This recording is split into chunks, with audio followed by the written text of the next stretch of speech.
Watch the Game podcast. We back again. It's your boy L.A. Cheatham. It's a somber Pennjamin Bannekar. Well, actually, I'm not somber because one of my teams won, so I ain't gonna be. I'm even killed. Okay, go blue, go blue, go blue. Yeah. So happy to see the Big Ten back in action this past week, and looking forward to seeing them wrap up the college football season. We was able to kick it and watch the game. Had some big T-bones, you know. Had some brown. Snacks, yeah. We had some brown. My man Snacks hooked it up on the grill. Went over to Studio 815. You know, watched the Wolverines against Minnesota, the Golden Gophers. Why in the hell? We talked about this the other night. Now I know we here to talk about the Bears, you know what I'm saying? But we talked about this the other night. Why in the hell did they build open air stadium in Minnesota? But it don't make no sense. It don't add up. Why? Okay, it get cold in Minnesota. In case y'all don't know, it get cold there. The pro football team, they moved from a dome to a dome. The pro baseball team was in a dome. They built the open air stadium. They done made the playoffs a few years. October nights get cold. And then the college football team, The Golden Gophers. they have an open air stadium and they play till what, late November? And the thing about it is, before they built this open air stadium, weren't they playing their home games In the Metrodome. in the Metrodome? Yes. Alright, that's neither here nor there. We enjoyed the game nonetheless. Go Blue, the Wolverines got off to a good start for the season in the Big Ten. Like I say again, great to see the Big Ten in action. I think the Pac-12 should be jumping up pretty soon. I think they started again in November, so yeah. Man, look, just glad to have football back. But We gotta deal with let's it. talk about We gotta deal with it. our Bears. We gotta deal with it. Bear down has a whole different meaning this week. Because we down.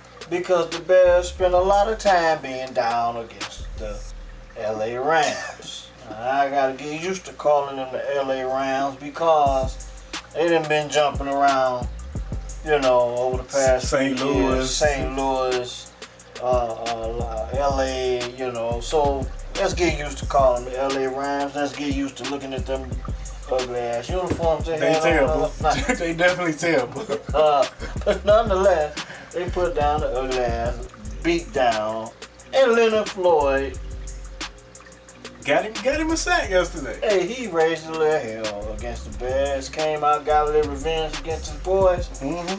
And the thing about it is, we talk about adjustments. You know what I picked up when I seen Leonard Floyd? He moved him around. They was using him to his strengths. And he looked real good. He had a real good game as far as I was concerned. I thought he played real well. Aaron Done. Yeah. I've heard some people say he's the best non-quarterback. Why they had to say that, I don't know. He's the best non-quarterback football player in the NFL. What? I don't know why they had to put it out there like that, but why would you run straight to this man's? They ran right to the man's wheelhouse. I'm still searching for the answer. I'm still, like, this man been double teamed. They showed a stat in the game, like, he been double teamed the second most in the league.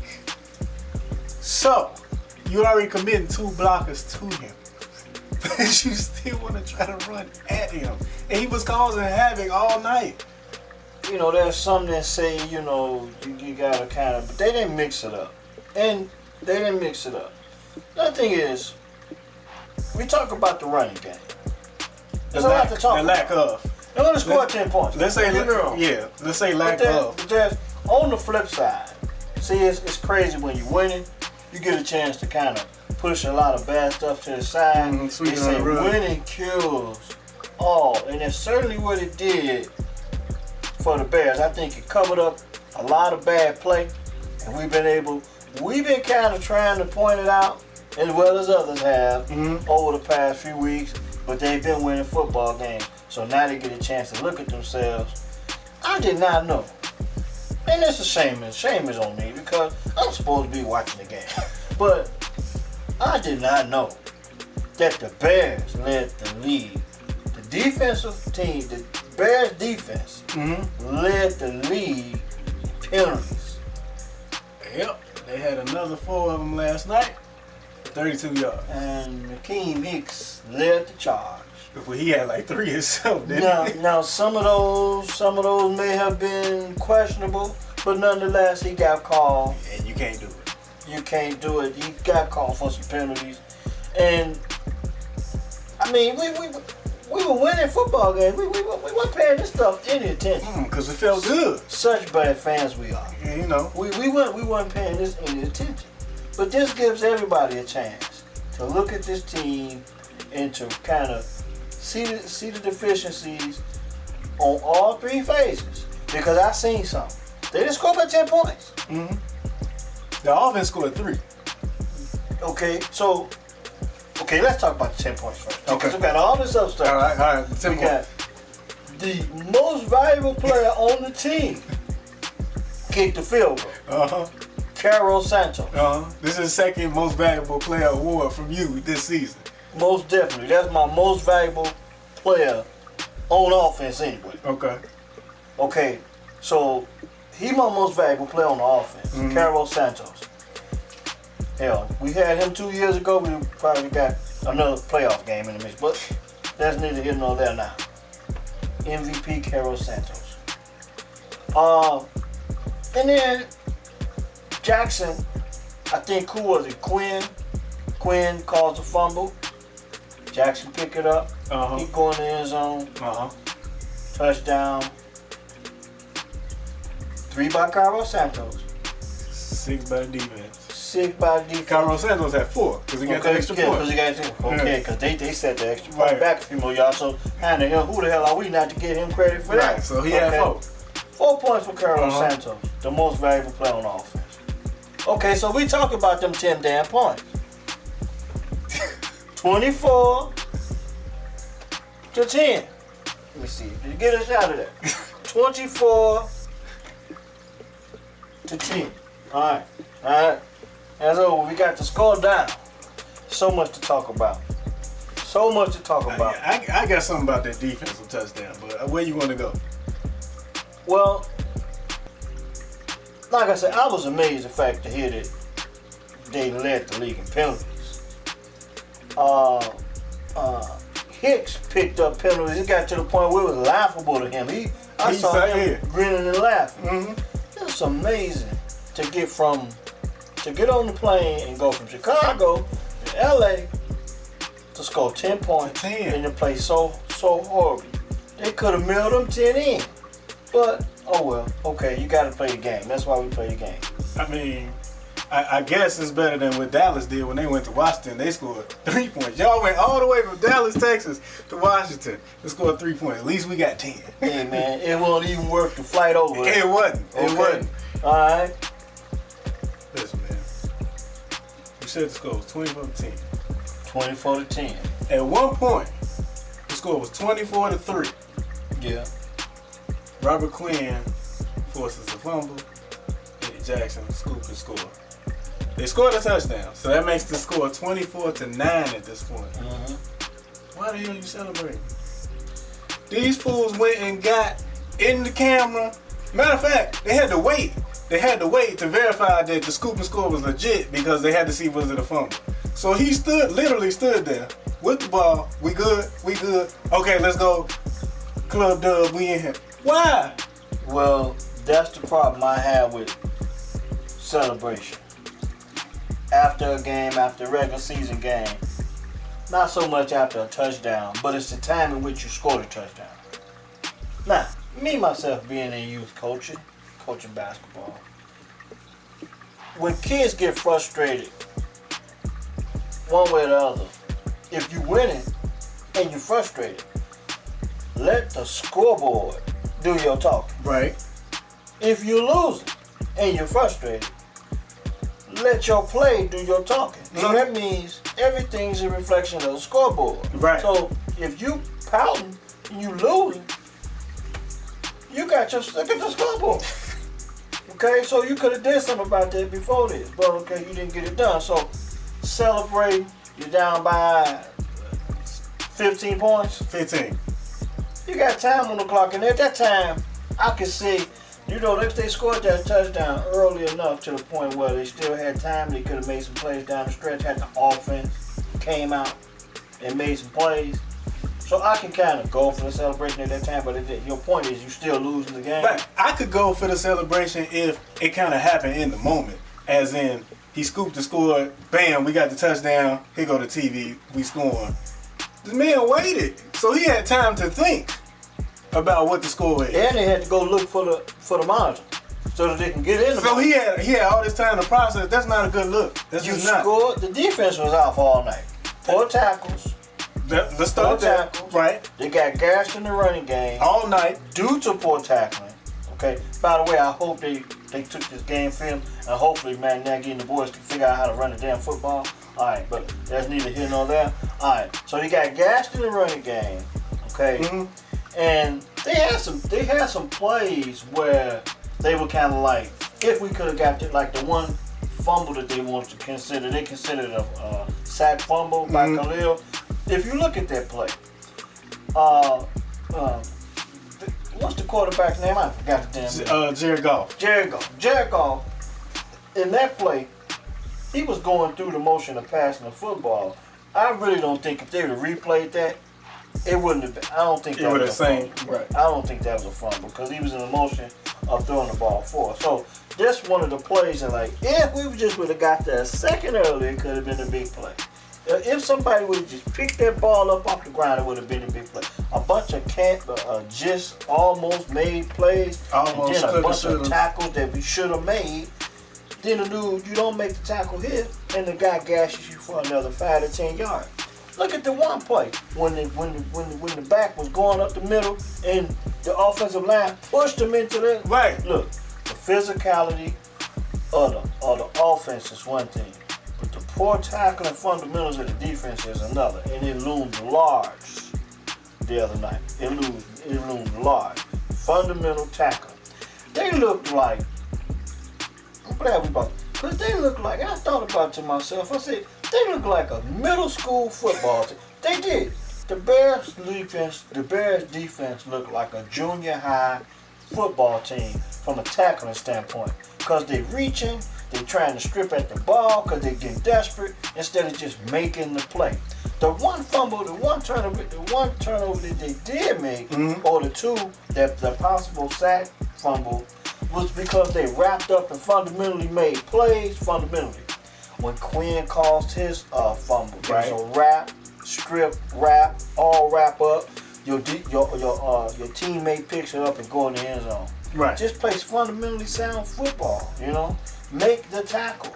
Don't make a 2-yard run or a 3-yard run turn into a 10-yard run. And I seen a lot of that last night. And I'm gonna go back to the first quarter. What's 38? Gibson. Remember, Goff throws the pass and he could have picked it off. Yeah. Well, another one of them. Another one of them. Oh, if we would have did this, he could have flipped the tide and momentum of the He game. got his whole hand on the ball and catch it.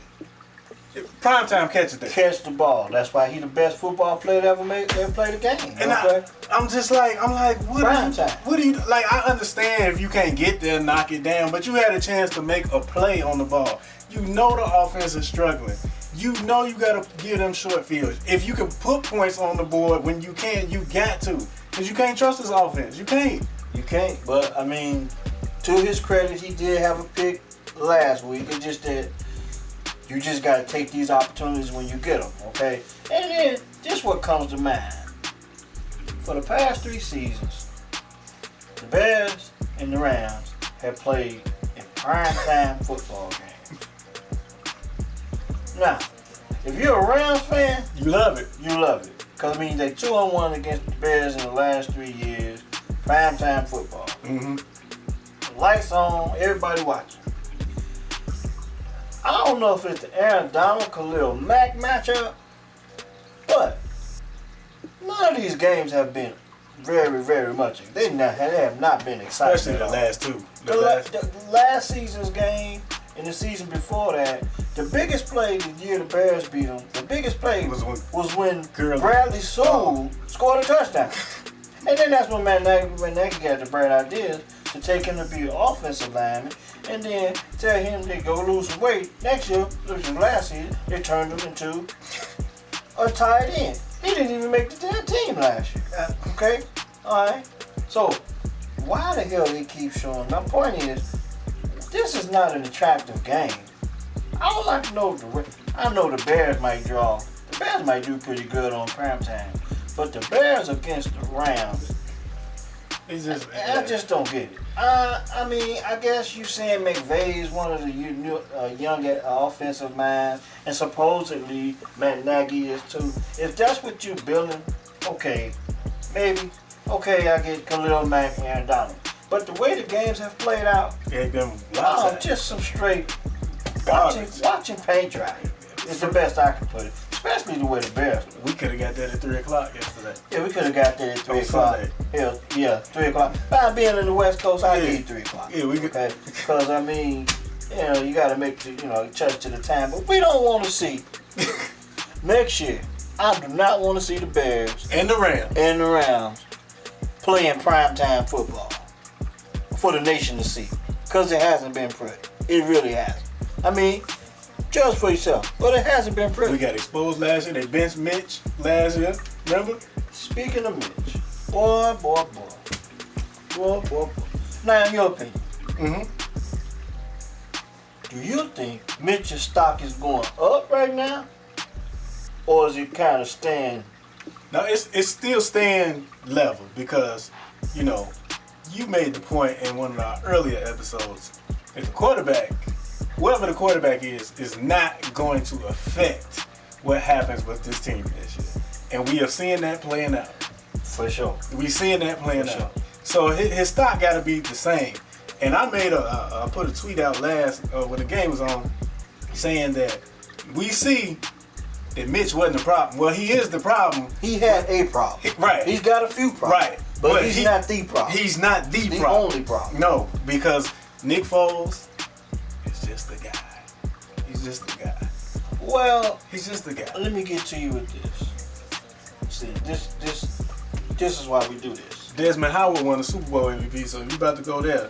Like Larry Brown won the Super Bowl MVP. No. Okay. See, this is the thing.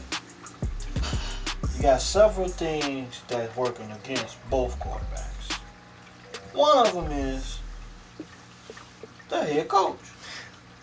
Because the head coach is fixed on running this offense. He has not shown the ability to make adjustments. Okay, Nick Foles' strength on this football team is the simple fact that he knows the offense. 1 point for Nick, because he knows the offense. Okay, Nick Foles knows the offense. Matt Nagy, I can't remember the timeline in which he done it, but between 2018 and 2019, somewhere down the line or in between, he made a statement that Mitchell Trubisky needs to know this offense better than me. Meaning, he needs to know the offense better than Matt Nagy. So, when you go out and get Nick Foles, I think Nick Foles was the right guy to go get him, based on the statement he made. So if Nick Foles knows the offense better than Matt Nagy, which is what it seems like to me, it does. I do see some differences with Nick. Nick makes reads at the line of scrimmage that I don't think Mitch would make. Oh, he made a great one last night. He just ain't had the time to get it to Mooney. Yeah, that's one and another one. If we did this, we did that, it would have changed the complex of the game. That would have been a big play at that time. Demetrius Harris dropped some passes to tie it in, and I really liked his acquisition during the offseason. But the bottom line is, obviously, there's not been a lot of improvement from the points perspective, scoring perspective for the Bears offense. But I do see the difference in Nick Foles saying or making adjustments at the line that I don't think Mitchell Trubisky will probably be able to make. I don't think he knows the offense better than Matt Nagy. He don't. Okay? Now, Mitchell Trubisky can do some things that makes the offensive line look a little bit better because he's not a stationary target. He can get on the move, he can roll out, he can make some plays. And he might be able to pop you for a big scramble here or there. Like on that 4th down when they got sacked last night. Mitch could have broke that. Yeah. So, like you say, give or take, you got some goods, you got some bads. Either one of the quarterbacks. Mitch not knowing the offense to a T, not being able to make the adjustments at the line as he reads the defense. And then you got Nick. He can do all those things, but he's not getting any time. Mm-hmm. He doesn't have the time. And one controversial piece. Now, I'm not going to go out on a limb, but I heard, if you listen to the sports media, is that Brian Greasy was on the telecast with on Monday Night Football, and he had a production meeting with Nick Foles, and he stated to some extent, like, I don't want to say word for word because I don't know for sure, but some reason he felt like Nick Foles was saying that when Matt Nagy calls plays, he's trying to communicate whether or not he can get that play off based on the play of the offensive line. I remember that. Okay. I remember it. Now, this brings us to the offensive line. This is why we watch the game. Because, like we said before, most people see the guy that throw the ball. Most people see the guy that catch the ball. Right. Most see the guy that runs the ball. Right. Most see the guy that go hit the man with the ball. And that's all most people see. But unless you see a replay, or unless you know what the hell you're looking at, you see that the offensive line is bad. And it ain't just Charles Leno. Now, I've been riding him all year. Who was number 74? What is Fetty. Who is? They said in the broadcast last night, this dude leads the league in penalties for the last 3 years. He has 28 penalties. Well, is he a star? He been a starter all year? I've never noticed this guy. but see, that's why we watch the game. We got to get better at being fans. See, this the thing. You lose, you win, and I think the Bears, we just as guilty as the Bears. Because when you win, you don't get to see a lot of stuff. We won that game. Yeah. We won that game. We just grabbed. We won. We winning ugly. That's what Nick Foles said. We winning ugly. I'd rather win ugly than to lose pretty any day. Well, you lost ugly. And now we get a chance to look at the deficiencies of all three phases of this team. Offense, defense, special team. Special team. Apparently Ted Ginn is out on the punt return, okay? Now he was supposed to be replacing Tariq Cohen. I guess they decided. He was back there last night. Maybe, I understand, maybe some people thinking he may be out sooner or later. Yeah. They've been bringing guys in. But special teams. Now, they've been playing Cordero Patterson and running back. We feel like he's good on special teams. But even at his best last night, at his best phase of the game, twice, he should have opted to keep the ball in the end zone. They said on the telecast last night, if you kick it to him, he'll run it out. It don't matter if it's 109 yards. He's running it out. Yeah. I think Steve Levy said that. So when you win in the games, it don't matter. It don't matter. Sweep it under the Sweep it rug. under the rug. We won. We winning ugly. We just got to be 4-1 at that time. We just got to be 4-1 at the time, or 5-1. 5-1. Okay. So now 5-1. We sweeping it under the rug. We take a trip to LA. We score 10 points. And now it's time to look at ourselves. Come on. Now, in my opinion, I really don't think overall Nick Foles ain't playing it a whole lot better than Mitch was.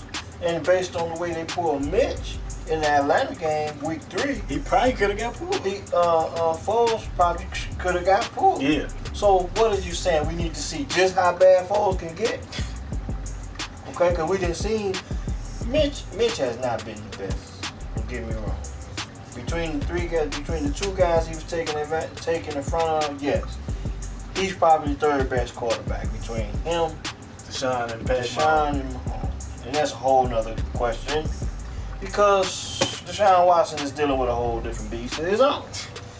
Okay, but given the fact Mitch has played a certain way, it's the same result. Picks, lack of scoring, but the offensive line is making Nick Foles look worse than he is. Because I do see that he knows the offense pretty good to make the adjustments. He throws a better ball. He's more accurate. Like you said, you mentioned he knows the offense. Like, again, I highlight that play again. He saw that coming. He saw that corner blitz coming. They had the double move on Jalen Ramsey. Mooney was open. He just didn't have time. And you know who disrupted that play? Floyd. Leonard Floyd got in there. Leonard Floyd got in there and did his thing and disrupted that play, threw the timing off, and it would have been a great play because he would have been gone. He'd been gone for the touchdown, you know. But another one of them just missed it. Just missed it. I'm gonna tee this one up for you. You should knock this one out the park. Matt Nagy calls plays like he's playing Madden football on 4-minute quarters. True or false? I'm gonna say true, and the 4-minute thing is what sticks out to my mind. Cause I don't know if you know, Nick Foles and Mitch Trubisky, they like to run up tempo. They started the game like that last night. Okay. They like to run up tempo. 2-minute offense and 4-minute offense has been very productive as far as moving down the field now. And maybe put in position to score points when they did score points. But they look better 4-minute and 2-minute offense. But to answer your question, I'm gonna say, okay, yeah, he got a little video game in it, in his play calling. But everybody played the video game different. Like he plays it. He calls it like your average. Just pick up the sticks. Hey, let's just chuck it all over the yard and see if we can score some points. Well, I'm gonna be honest with you. Had he did that early in the last game against the Rams, it probably would have helped the running game out a little bit better because you loosen up the defense. Yeah. Okay, but nonetheless, his play calling stinks. Okay, because you don't establish the running game. The physicality of the offensive line is nowhere to be found. I was always led to believe you establish the running game early, so it's there for you late. I see him getting past Happy in the first half. Then it'll be a drive in the third quarter where they try to establish the. It's too late at that point. You ever see when they run play action? See, this thing about play action.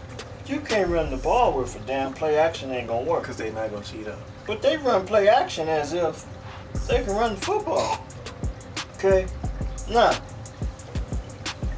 that brings me back to a point we brought up weeks ago when we were winning football games. Cordero Patterson experiment. I'm starting to hear some people ring this bell. It's time to give up, or not give up, minimize the Cordero Patterson experience. Well, he had two At running back. 2 carries at running back. 3rd and short. And 4th and 1. 4th and 1. Why is he running the ball? Exactly. I mean, you got 5 weeks of tape, 6 weeks of tape for this. But you know what, though? So who you think you're fooling? They ran that very same play. I forget who they was playing. It's 4th and 1. They had to have it, and they gave it to him on that, tossed it outside. He picked it up. Who was it? Atlanta? It might have been versus Carolina. Pick it up under the rug, because I'm pretty good. We swept it somewhere. Yeah. We won the game and we swept it under the rug. But it was the exact same play, except this time they ran it with motion. So they had the wide receiver come from the side that they ran the play to. He ran motion away from it, and then they went, and the Rams was waiting on it. Well, that's almost somewhat natural for his skill set anyway. 4th and 1, let's play big boy football. Yeah, you got to line it up and get physical. We get back to the physical thing. I would think I'm not offensive lineman, never even thought about playing offensive line. But I would think that the most fundamental blocking scheme of offensive line to the very beginning of playing the offensive line is run block. And that means you just put a body on the body, put a hat on the hat, and push forward and get a push. You don't see this with the Bears. I mean, they're not physical. They're not physical. Play calling is horrible. We stated this. Once he pulled Trubisky, this became Matt Nagy's football team. Mm-hmm. So you can't just throw it on Trubisky no more. You can't even insinuate that he ain't running the offense inaccurate. People still now we get a chance to look at Matt Nagy and the coaching staff, how they prepare these guys, and it also gives us a chance to look at so much the defense, the special team, the 53-man roster. Speaking of that, I'm going to reevaluate the position of Ryan Nall. Since we're not going to put him in the game at running back. Okay. He wears 35. Okay. I saw him in on a kick. It was either a kick return or something like field goal, and he was lining up. And he was getting his linebacker scoot on. You know what I'm saying? He was getting in there. He was getting in the trenches. So until Ryan Nall gets another catch or a running play in a game, he is now considered to me a linebacker. This your boy. I mean, you've been ringing his bell. Look, man. Since before the season started. The reason why, because I love the running game. And me as a football coach, I would best suit myself. I like the running backs. So I want all of my running backs to be accountable. So they, I may not have one that may, if we're going to have 3 running backs, they got to be productive. Right. I cannot have a running back playing special teams, and I ain't got a 100-yard gain out of one guy yet. Now, who's to say that Ryan Nall gets the ball and can't run? I'm not saying he's neither here nor there. All I'm saying is he should have an opportunity to do what he's skilled to do. This is his 3rd year in the NFL. We struggling to run. We can't run the football. Them 2 carries Cordell got, they could go right to him. He'd be excited to get that 4th and short. Why not Montgomery? That's your best option. Why not? But I guess they say we've been looking at this for 6 weeks. Who you think you fooled? You're going against one of almost the best defensive tackle in the league. And I guess you call yourself running away from him, but it still didn't work because they got all that speed. They got all that speed on defense. Game plan stinks. No discipline. Carlos Santos is our MVP.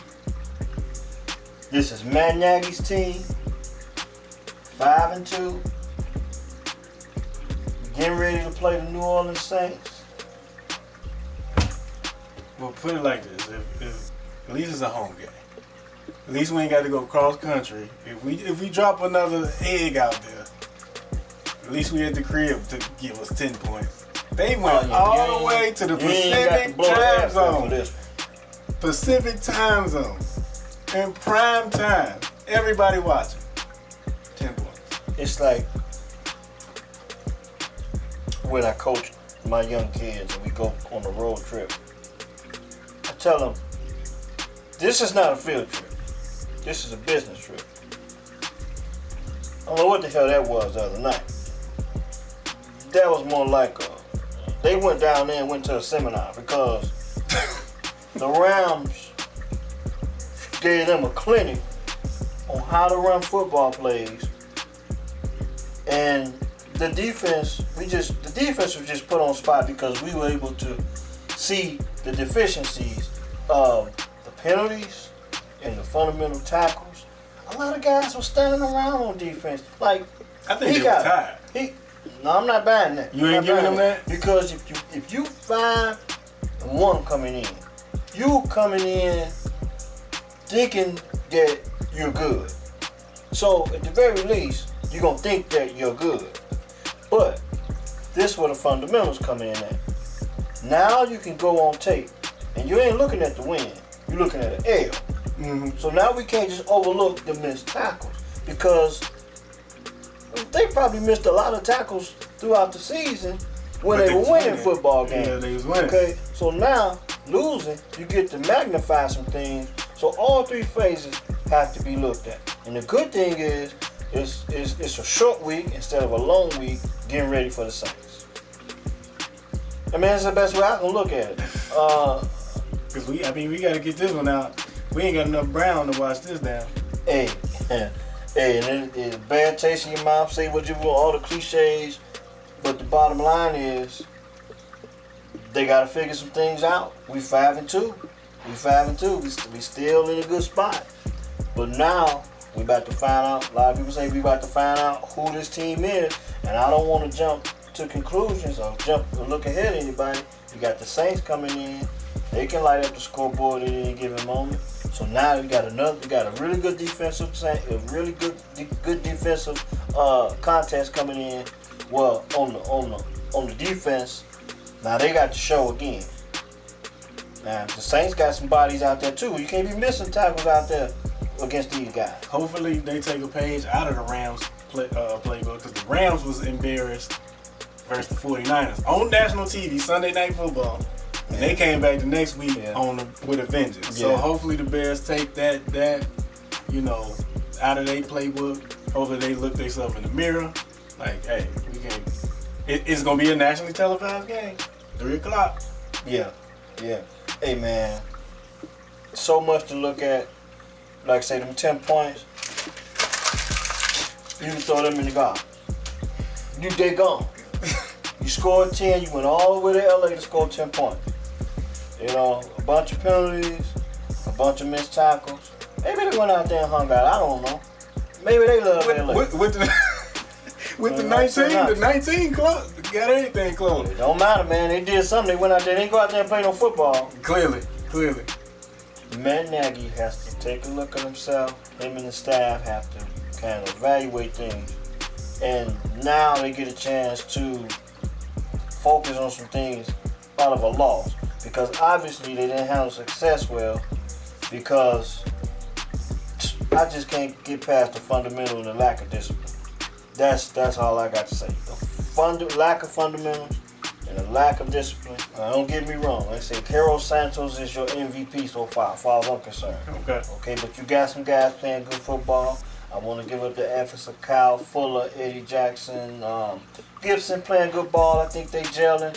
They just the tackling has Houston Carson made some big plays in the last 2 weeks, and Jalen Johnson is making his adjustment to the NFL pretty well. He's not being pushed around. He's being picked on, but he's kind of trying to answer the bell. Okay, Hicks. I mean, I like this defense. They just got to get better with the fundamental things, the keeping the flags off the field, tackling the man that's carrying the damn football, so he wouldn't pick up another 2 or 3 yards after first contact. They don't gain. They don't meet up at the football. Especially versus the Rams.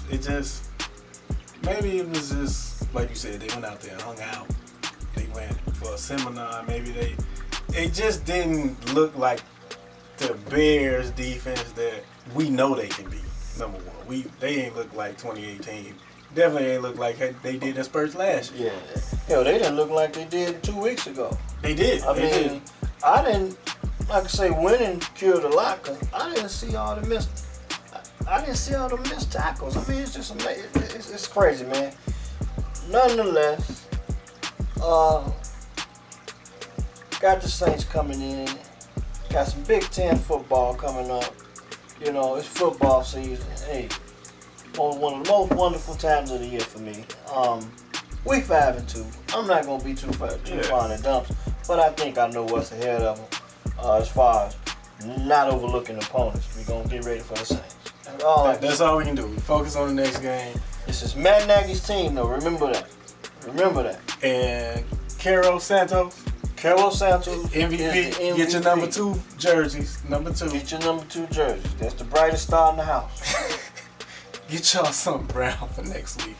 Hopefully we don't have to drink the whole thing. Hopefully we just sip it and be toasting to another Bears victory. For Watch the Game podcast, I am Pennjamin Bannekar. L.A. Cheatham. Catch y'all next time.